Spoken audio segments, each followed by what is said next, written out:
Hi hello friends, welcome to my channel Agnisakshi ಧಾರಾವಾಹಿಯ ನಾಳಿನ ಮತ್ತು ಇಂದಿನ ಸಂಚಿಕೆಯಲ್ಲಿ ಏನಾಗುತ್ತೆ ಅಂತ ನೋಡೋಣ. ನೀವಿನ್ನು ಸಬ್ಸ್ಕ್ರೈಬ್ ಮಾಡಿದೆ ವೀಡಿಯೋಸ್ಗಳನ್ನ ನೋಡ್ತಾ ಇದ್ದರೆ ದಯವಿಟ್ಟು ಸಬ್ಸ್ಕ್ರೈಬ್ ಮಾಡ್ಕೊಳ್ಳಿ. ನಿಮಗೆ ವಿಡಿಯೋಗಳು ಇಷ್ಟ ಆದರೆ ಲೈಕ್ ಮಾಡಿ. ಸಂಚಿಕೆ ಆರಂಭದಲ್ಲಿ ಈ ಕಡೆ ಸಾಕ್ಷಿಗೆ ಇಷ್ಟು ದೊಡ್ಡ ಮಟ್ಟದಲ್ಲಿ ಈ ರೀತಿ ಒಂದು ಕೃತ್ಯ ನಡೆಸಿರ್ತಾರೆ. ಸೊ ಸಾಕ್ಷಿನ ಹೆಂಗೂ ನಮ್ಮ ಅಗ್ನಿ ಬಂದು ಸೇವ್ ಮಾಡ್ತಾರೆ. ಆದರೆ ಅಗ್ನಿ ಸೇವ್ ಮಾಡಿದ್ದು ನಮ್ಮ ಸಾಕ್ಷಿಗೆ ಅರ್ಥನೇ ಆಗ್ತಿರಲ್ಲ. ಇನ್ನು ಅರವಿಂದ್ ಅವರು ಫೋನ್ ಮಾಡಿ, ಸಾಕ್ಷಿ ನೀನು ಸೇಫಾಗಿದೆಯಾ ಅಲ್ವಾ ಅಂತ ಅಂದಾಗ, ಹಾಂ ಸರ್ ನಾನು ಸೇಫಾಗಿದ್ದೀನಿ ಅಂತಾಳೆ. ಆದರೂ ಯಾಕೋ ಗಾಬರಿಲಿರ್ತಾಳೆ. ಏನಮ್ಮ ಏನಾಯಿತು, ಏನಾದರೂ ಇದಾಗಿದೆಯಾ, ತಪ್ಪಾಗಿದೆಯಾ ಅಂದಾಗ, ಇಲ್ಲ ಸರ್ ನಾನು ಅಲ್ಲೇ ಬಂದು ಮಾತಾಡ್ತೀನಿ ಅಂತ ಸಾಕ್ಷಿ ಹೇಳ್ತಾಳೆ. ಇನ್ನು ರಾಜು ಇದನ್ನು, ಸಾಕ್ಷಿ ನೀನೀಗ ಮನೆಗೆ ಹೋಗೋದೇ ಸರಿ, ನೀನು ಆಫೀಸ್ಗೆಲ್ಲ ಹೋಗಬೇಡ ಅಂದಾಗ, ಇಲ್ಲ ರಾಜು ಅವರೇ ನನಗೆ ಸ್ವಲ್ಪ ಕೆಲಸ ಇದೆ, ನಾನು ಇವಾಗ ಸರ್ನ ಮೀಟ್ ಮಾಡಬೇಕು ಅಂತೇಳ್ಬಿಟ್ಟು ಸಾಕ್ಷಿ ಅಲ್ಲಿಂದ ಈ ಕಡೆ ಅಗ್ನಿ ಅವ್ರ ಮನೆಗೆ ಬರ್ತಾಳೆ. ಇನ್ನು ಈ ಕಡೆ ರಾಜು ಇದ್ದವರು, ದಯವಿಟ್ಟು ನನ್ನ ಮಾತು ಕೇಳಿ ಸಾಕ್ಷಿ, ಈ ಒಂದು ಟೈಮಲ್ಲಿ ನೀವು ಅವ್ರ ಮನೆಗೆ ಹೋಗೋದು ಸರಿ ಇಲ್ಲ, ಇಷ್ಟೊಂದು ದೊಡ್ಡ ಅನಾಹುತ ಆಗಿದೆ, ಈ ಟೈಮಲ್ಲಿ ಏನಕ್ಕೆ ಹೋಗ್ತೀರಾ ಅಂದಾಗ, ಇನ್ನು ಈ ಕಡೆ ಅರವಿಂದ್ಗೆ ಯಾಕೋ ಡೌಟ್ ಬರ್ತಾ ಇರುತ್ತೆ. ಇಲ್ಲ ಸಾಕ್ಷಿಗೆ ಏನೋ ಆಗಿರಬೇಕು, ಅವಳ ಮನೆಗೆ ಬಂದು ಮಾತಾಡ್ತೀನಿ ಎಂದು ತುಂಬ ಗಾಬರಿಲಿದ್ಲು ಅಂತೇಳ್ಬಿಟ್ಟು ಅರವಿಂದ್ ಅವ್ರ ಹೆಂಡತಿ ಕೈಲಿ ಹೇಳ್ತಾ ಇರ್ತಾರೆ. ಅಷ್ಟರಲ್ಲಿ ಅಗ್ನಿ ತುಂಬ ಕೋಪ ಮಾಡ್ಕೊಂಡು ಮನೆ ಒಳಗಡೆ ಬರ್ತಾ ಇರ್ತಾರೆ.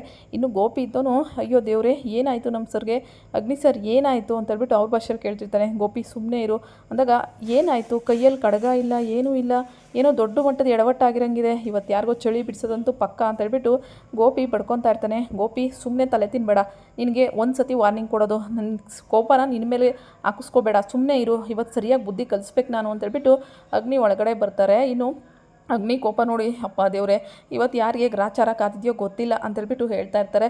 ಇನ್ನೂ ತಮ್ಮ ಇದ್ದವನು, ಏನಕ್ಕೆ ಇಷ್ಟೊಂದೆಲ್ಲ ಓವರಾಗಿ ಆಡ್ತಾ ಇರೋದು ಗೊತ್ತಾಗ್ತಿಲ್ಲ ಅಂದಾಗ, ನಿನ್ಗೆ ಯಾಕೋ ಅದೆಲ್ಲ ಅಂತ ಹೇಳ್ಬಿಟ್ಟು ಅಗ್ನಿ ಬೈದು ಒಳಗಡೆ ಬರ್ತಾರೆ.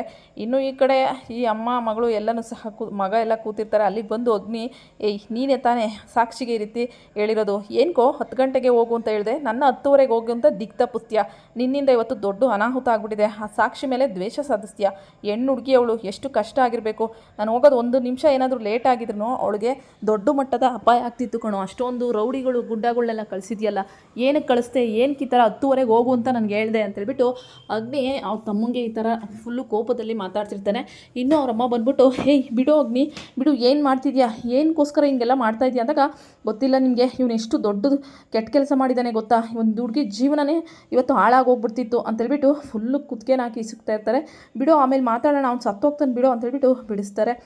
ಇನ್ನು ಸಾಕ್ಷಿಗೆ ರಾಜು ನೀರು ಕೊಟ್ಟು ಸಮಾಧಾನ ಮಾಡಿ, ಸಾಕ್ಷಿಯವರೇ ನಡೀರಿ, ನಾನು ನಿಮ್ಮನ್ನ ಮನೆಗೆ ಸೇಫಾಗಿ ಬಿಡ್ತೀನಿ ಅಂತಂದಾಗ, ಇಲ್ಲ ರಾಜು ಅವರೇ ಇವತ್ತು ನಾನು ನೀವು ಆಫೀಸ್ಗೆ ಹೋಗಲೇಬೇಕು. ರಾಜು ಏನೇ ಹೇಳಿದ್ರು ಸಾಕ್ಷಿ ನನಗೆ ಕೊಟ್ಟಿರೋ ಕೆಲಸ, ಅದು ಈಗ ತಾನೇ ಹೊಸ್ದಾಗಿ ಸೇರಿರೋ ಕೆಲಸ, ಈ ಕೆಲಸನ ಅರ್ಧಂಬರ್ಧಕ್ಕೆ ಬಿಟ್ಟೋಗೋಕ್ಕಾಗಲ್ಲ ರಾಜು ಅವರೇ, ನೀವು ಇಷ್ಟೊಂದೆಲ್ಲ ನನಗೆ ಹೆಲ್ಪ್ ಮಾಡಿದ್ದೀರಾ, ಇವತ್ತು ನೀವು ಬಂದಿಲ್ಲ ಅಂದರೆ ಎಷ್ಟು ಕಷ್ಟ ಆಗ್ತಿತ್ತೋ ಏನೋ ಗೊತ್ತಿಲ್ಲ, ಆದರೆ ನಾನು ಒಬ್ರಿಗೆ ಬುದ್ಧಿ ಕಲಿಸ್ಲೇಬೇಕು ಅಲ್ಲ, ನನ್ನ ಮೇಲೆ ಬೇರೆ ಥರ ಹಕ್ಕನ್ನ ಚಲಾಯಿಸೋಕ್ಕಾಗಲ್ಲ, ನನ್ನನ್ನು ಆಫೀಸಿಂದ ದೂರ ಮಾಡೋಕ್ಕಾಗಲ್ಲ, ಆಚೆ ಹಾಕೋಕ್ಕಾಗಲ್ಲ ಅಂತ ಈ ರೀತಿ ರೌಡಿಗಳನ್ನ ಬಿಟ್ಟು ಚೀಪಾಗಿ ನಡ್ಕೊಂಡಿದ್ದಾರೆ, ಅವ್ರಿಗೆ ತಕ್ಕ ಪಾಠ ಕಲಿಸ್ಬೇಕು ಅಂತೇಳ್ಬಿಟ್ಟು ಈ ಕಡೆ ಸಾಕ್ಷಿ ಹೇಳ್ತಾ ಇರ್ತಾರೆ. ಯಾರ ಬಗ್ಗೆ ಹೇಳ್ತಾ ಇದ್ದೀರಾ ಸಾಕ್ಷಿ ಅವರೇ ಅಂದಾಗ, ನಿಮಗೆ ಅದೆಲ್ಲ ಗೊತ್ತಾಗಲ್ಲ ರಾಜು ಅವರೇ, ನಾನು ಇವಾಗ ಹೋಗಲೇಬೇಕು ಅಂದಾಗ, ನಾನೇ ಗಾಡೀಲಿ ಡ್ರಾಪ್ ಮಾಡ್ತೀನಿ ಅಂದಾಗ, ಬೇಡ ನಾನು ಹೋಗ್ತೀನಿ ಆಟೋದಲ್ಲಿ ಬಾಯ್ ಅಂತಂದಾಗ, ಸಾಕ್ಷಿಯವರೇ ನಿಮ್ಗೆ ಏನೇ ಸಹಾಯ ಬೇಕಿದ್ರು ನನಗೆ ಯಾವಾಗ ಬೇಕಿದ್ರು ಫೋನ್ ಮಾಡ್ಬೋದು ಅಂದಾಗ, ಸರಿ ರಾಜು ಅವರೇ ಥ್ಯಾಂಕ್ ಯು ಸೋ ಮಚ್ ಅಂತ ಹೇಳ್ಬಿಟ್ಟು ಸಾಕ್ಷಿ ಅಲ್ಲಿಂದ ಆಟೋ ಹತ್ಕೊಂಡು ಹೋಗ್ಬಿಡ್ತಾಳೆ. ರಾಜುಗೆ ಸಾಕ್ಷಿ ಕಂಡ್ರೆ ತುಂಬ ಇಷ್ಟ, ಆದರೆ ನಮ್ಮ ಸಾಕ್ಷಿ ಮನಸ್ಸಲ್ಲಿ ಯಾವುದೇ ರೀತಿ ಆ ಥರ ಭಾವನೆ ಇರಲ್ಲ. ಇನ್ನು ಈ ಕಡೆ ನಮ್ಮ ಅಗ್ನಿ ಇದ್ದೋನು, ಇವನು ಎಂಥ ಕೆಲಸ ಮಾಡಿದ್ದಾನೆ ಗೊತ್ತಾ, ಎಂಥ ನೀಚ್ ಕೆಲಸ ಮಾಡಿದ್ದಾನೆ, ಇವತ್ತು ನನಗೆ ಮೀಟಿಂಗ್ ಇರೋದು ಅಲ್ಲ, ಆ ಒಂದು ಆ ಒಂದು ಜಾಗಕ್ಕೆ ಹೋಗೋದು 10ವರೆಗೆ ಅಂತ ಹೇಳಿದೆ ಅಲ್ವಾ, ಸಾಕ್ಷಿಗೆ ಯಾಕೆ 10 ಗಂಟೆಗೆ ಅಂತ ಹೇಳಿದಾನೆ, ಅರ್ಧ ಗಂಟೆಯಲ್ಲಿ ಏನೇನೆಲ್ಲ ಆಗಿದೆ ಅಂತ ಗೊತ್ತಾ ಚಿಕ್ಕಮ್ಮ ನಿಮಗೆ ಅಂತೇಳ್ಬಿಟ್ಟು ಹೇಳ್ತಾ ಇರ್ತಾನೆ. ಏನೇನೆಲ್ಲ ಆಗೋಯ್ತು ಅಂದಾಗ, ಸಾಕ್ಷಿ ಮೇಲೆ ಯಾರೋ ರೌಡಿಗಳು ಅಟ್ಯಾಕ್ ಮಾಡಿದ್ದಾರೆ, ನಾನು ಸರಿಯಾದ ಟೈಮ್ಗೆ ಹೋಗಲಿಲ್ಲ ಅಂದಿದ್ರೆ ಆ ಹುಡುಗಿ ಜೀವನ ಏನಾಗಬೇಕಿತ್ತು ಅಂದ್ಬಿಟ್ಟು ಈ ಕಡೆ ಅಗ್ನಿ ತುಂಬ ಕೋಪ ಮಾಡ್ಕೊತಾರೆ. ಅಲ್ಲ ಕಣೋ, ನನಗೇನೋ ಇದು ಅವಳೇ ಏನೋ ಮಾಡಿರ್ಬೇಕು ಪ್ಲ್ಯಾನು ಅಂತೇಳ್ಬಿಟ್ಟು ಹೇಳ್ತಾರೆ. ಪ್ಲ್ಯಾನ್ ಅಂದಾಗ, ಹೌದು ಅವಳು ನಿಮ್ಮ ಆಫೀಸ್ಗೆ ಸೇರಿಕೊಂಡಿದ್ದೆ ಒಂದು ದೊಡ್ಡ ವಿಚಾರ, ಇನ್ನು ನಿನ್ನ ಮತ್ತು ನಿಮ್ಮ ಅಪ್ಪನ ದೂರ ಮಾಡಬೇಕಲ್ಲ, ಅದಕ್ಕೆ ಈ ರೀತಿ ಪ್ಲ್ಯಾನ್ ಮಾಡ್ತಾ ಇದ್ದಾಳೆ ಅಂದಾಗ, ನೋ ವೇ, ಯಾವುದೇ ಒಂದು ಹುಡುಗಿ ಈ ರೀತಿ ಮಾಡೋಕ್ಕೆ ಚಾನ್ಸೇ ಇಲ್ಲ ಅಂತೇಳ್ಬಿಟ್ಟು ಅಗ್ನಿ ನೀನು ಸರ್ ನೋಡ್ಕೊತೀನಿ ಅಂತೇಳ್ಬಿಟ್ಟು ಅಲ್ಲಿಂದ ಆಚೆ ಬಂದುಬಿಡ್ತಾರೆ.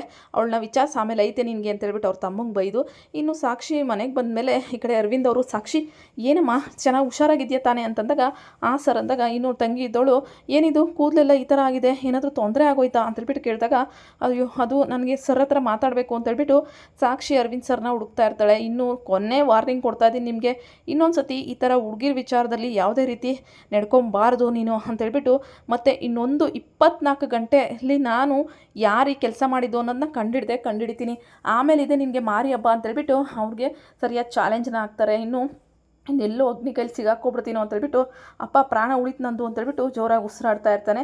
ಅಷ್ಟರಲ್ಲಿ ನಮ್ಮ ಅರವಿಂದ್ ಅವ್ರು ಬಂದು, ಸಾಕ್ಷಿ ಏನಮ್ಮ, ಏನಾದರೂ ಕಷ್ಟ ಆಯಿತಾ, ಯಾಕೆ ಇಷ್ಟೊಂದು ಗಾಬರಿಯಲ್ಲಿದೆಯಾ ಅಂದಾಗ, ಸರ್ ಅದು ಅದು ಆ ಒಂದು ಜಾಗದಲ್ಲಿ ನನಗೆ ಅಂತೇಳ್ಬಿಟ್ಟು ತೊಂದರೆ ಅಂತ ಹೇಳಕ್ಕೆ ಹೋಗೋಷ್ಟರಲ್ಲಿ ಇವಳು ಅಲ್ಲಿಗೆ ನಾಟಕ ಆಡ್ಕೊಂಡು ಬಂದ್ಬಿಡ್ತಾಳೆ ಲ್ಯಾಪ್ಟಾಪ್ ಹಿಡ್ಕೊಂಡು. ಅದು ಏನೂ ಇಲ್ಲ ತೊಂದರೆ ಅಂತೇಳ್ಬಿಟ್ಟು ಲ್ಯಾಪ್ಟಾಪ್ ಇಟ್ಕೊಂಡು, ಈ ಸಾಕ್ಷಿ ಅರವಿಂದ್ ಅವ್ರಿಗೆ ಬೇರೆ ಒಂದು ಕೆಲಸ ಇದೆ, ನೀನು ಆಮೇಲೆ ಮಾತಾಡ್ಕೋಬೋದಾ ಅಂತೇಳ್ಬಿಟ್ಟು ಹೇಳ್ತಾಳೆ. ಸಾಕ್ಷಿ ಒಂದು ನಿಮಿಷ ನಮ್ಮ ಅನ್ನೋಷ್ಟರಲ್ಲಿ, ಸರ್ ಅದು ಅಂತೇಳ್ಬಿಟ್ಟು ಇವಳು ಹೇಳಕ್ಕೆ ಹೋಗೋಷ್ಟರಲ್ಲಿ ಅವಳು ಇವಳಿಗೆ ಹೇಳಕ್ಕೆ ಬಿಡೋದೇ ಇಲ್ಲ. ಇನ್ನೊಂದು ದೊಡ್ಡ ಮೀಟಿಂಗ್ ಇದೆ, ಇವಾಗ ಅಟೆಂಡ್ ಮಾಡಲೇಬೇಕು, ಶೆಡ್ಯೂಲ್ ಕಳಿಸಿದ್ದಾರೆ, ಮತ್ತು ರಿಮೆಂಬರ್ ಬೇರೆ ಮಾಡಿದ್ದಾರೆ, ಸೊ ಬೇಗ ನೀವು ಈ ಮೀಟಿಂಗ್ ಅಟೆಂಡ್ ಆಗಬೇಕು ಅಂತೇಳ್ಬಿಟ್ಟು ದಿಕ್ಕನ್ನ ತಪ್ಪಿಸ್ಬಿಡ್ತಾಳೆ. ಇನ್ನು ಪಾಪ ಸಾಕ್ಷಿ ಏನೂ ಹೇಳೋಕ್ಕಾಗಲ್ಲ.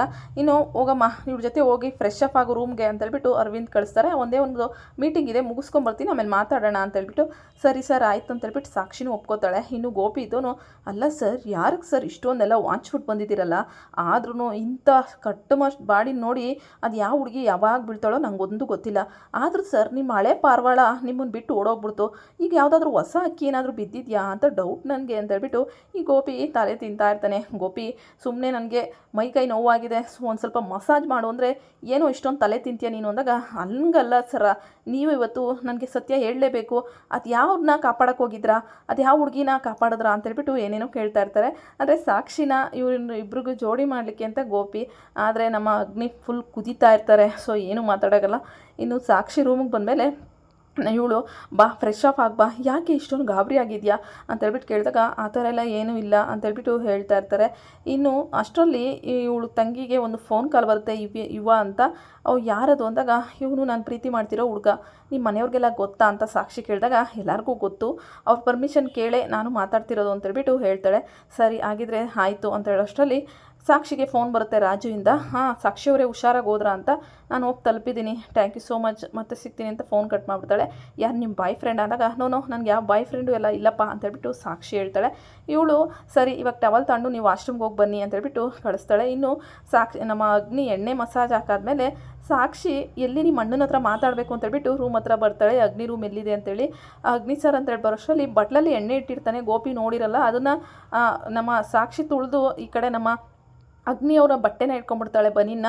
ರೀ ಏನು ರೀ ನೀವು ಅವತ್ತು ನೋಡಿದ್ರೆ ಶೆಲ್ಟರ್ ಹತ್ರ, ಇವತ್ತು ನನ್ನ ಬನೀನೇ ಹತ್ತಾಕ್ಬಿಟ್ರಲ್ಲ ಅಂದಾಗ, ಅದು ನಾನು ಅರಿಬೇಕು ಅಂತ ಅರಿಲಿಲ್ಲ ಸರ್ ಅಂತೇಳ್ಬಿಟ್ಟು ಇಬ್ಬರು ಸಹ ಒಬ್ರನ್ನೊಬ್ರು ನೋಡ್ತಾ ನಿಂತ್ಬಿಡ್ತಾರೆ. ನೋಡೋಣ ಈಗ ಮುಂದೆ ಏನಾಗುತ್ತೆ ಅಂತ. ವಿಡಿಯೋಗಳು ಇಷ್ಟ ಆದರೆ ಲೈಕ್ ಮಾಡಿ.